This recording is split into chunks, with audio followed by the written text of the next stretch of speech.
Hey guys, how are you doing? Of course, this is Alex. Me doing some resting after practicing my reading voice or voice acting. You know what's interesting about a lot of this voice acting, and I'm just mentioning this as part of my fashion and talk show for this art and literature that I do is like a really important hobby or just like some kind of dream for a better life for me. Maybe a future of a Statue of Liberty that is made of nothing but dollar bills or something. Who knows? That's a joke. But yeah.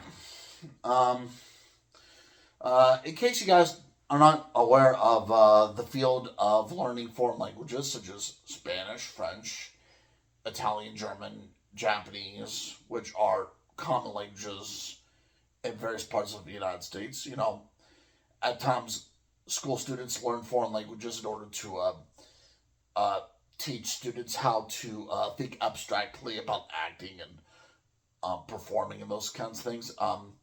Just the learning of foreign languages without my knowledge of it um, does actually um, teach students how to change their voices depending on the circumstances, such as like if you're in a restaurant, you say this.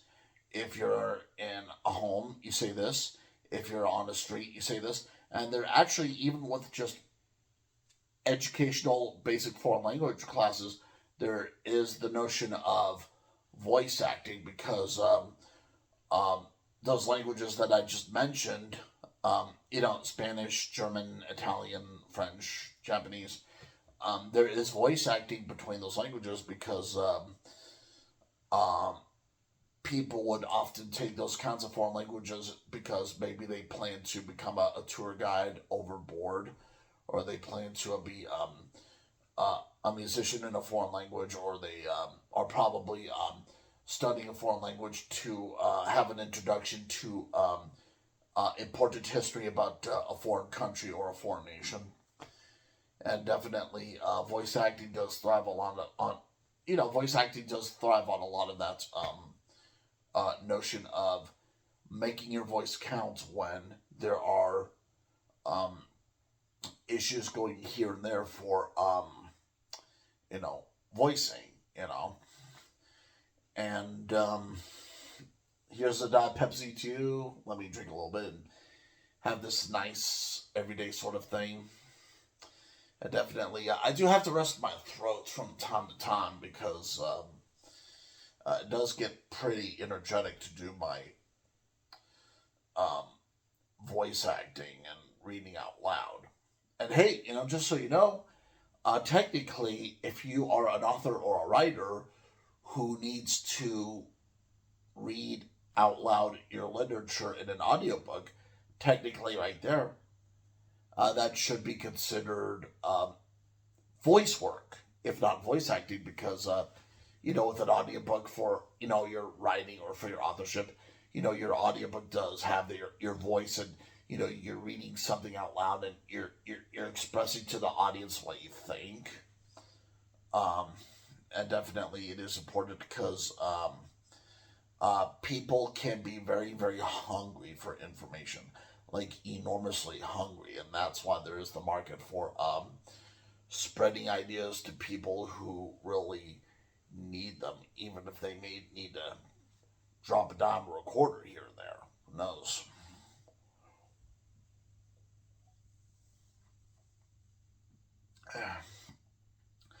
But I'm not going to be, thinking so hard and those kinds of things with this video because I want, viewers on DeviantArt to know that, I generally am a real person. I am. What is behind me here with the trees and everything, this is Golden Hills, right here. Golden Hills. Golden Hills is basically a mountain community that exists near Tehachapi. And the difference is that Tehachapi has the city like stuff. They have the Walmart, they have the Albertsons, they have the Dollar General, they have the McDonald's, they have the Taco Bell. It's very city-like. Golden Hills is not so much city-like. Maybe if there's anything in Golden Hills that's kind of like anything related to the city, it would be with something very, very close by, such as the Shell gas station with the dairy milk store drive-through, and the Frosty Empire fast food burger restaurant that is across the street from that, and the Wild Rose gas station as well. And definitely, um, I hear a lot of stories from people over the years about like what their level of wealth is, or what their lack of level of wealth is. And I mean, in my lifetime, I've met very rich people, and I've met homeless and very poor people. And both sides, when I hear stories from all these people about how they get their money or how they do not get their money, I'm often struck with confusion and messes in the head and such, because it's like, well, you know, I mean, if you've ever read any books by Theodore Roosevelt, that famous president of the United States, you know that capitalism does get pretty unpredictable. It does, because it gets hard to tell like where the money goes. And um, in Russia, they tried communism for some time under the Soviet Empire, but it failed because communism, believe it or not, has a lot of the same problems as capitalism has. And one of the problems is locating the money, or like physics, that kind of thing. Yeah, when it comes to something like physics, yeah, that often gets very universal, and either a piece of home in the world of Earth has it or it does not. I mean, it, you know, money needs to go in the bag somewhere. Um, and that's why it is important for us to um, have a good marketplace, have a good economy, and everything. And I know we all should pay in some way, shape, or form, but at the same time, we shouldn't um, be too harsh on each other, because um, definitely there's a lot of tension in the world, and there's a lot of bigotry and jealousy in this world. Um, I mean, I remember a reporter on YouTube thinking it strange that Donald Trump, the president, once said that an American in a household should have only like one doll, or like one toy, you know. But you know what's interesting about that? When you watch black and white movies from the past, such as like with the Great Depression era, often that was the reality. That was.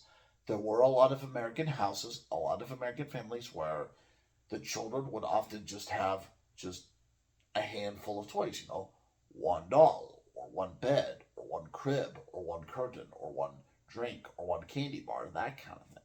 Maybe not even one candy bar, maybe like one fun size bar, or one piece of lifesaver, or um, reporters were shocked when um, Donald Trump mentioned something from the past, but actually, you have to remember, uh, all presidents of the United States tend to be very old gentlemen. So what that means is that these old gentlemen who are presidents of the United States will remember a lot of things from the past that people in America may not be aware of, especially the young ones.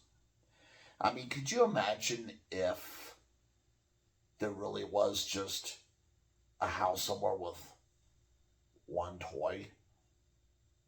Hmm.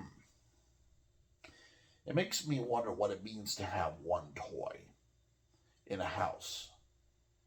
Does an American family have one toy or one doll because they decide on it, or because their finances are an unfortunate victim of injustice and they're forced into poverty? I mean, um, like, think of it this way, and I'm gonna be honest with you as a very conservative-minded, independent sort of person here in America.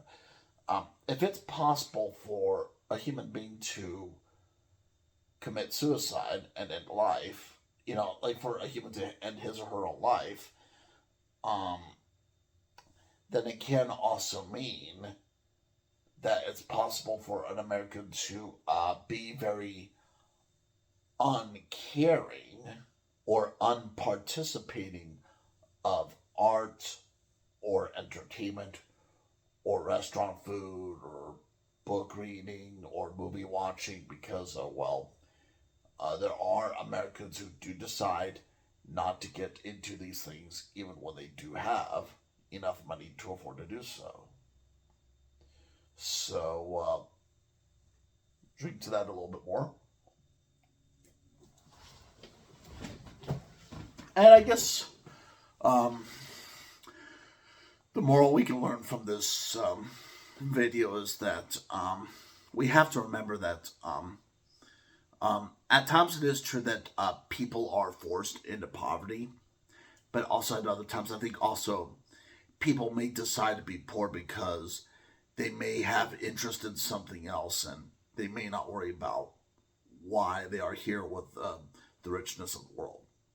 You take care. Happy holidays.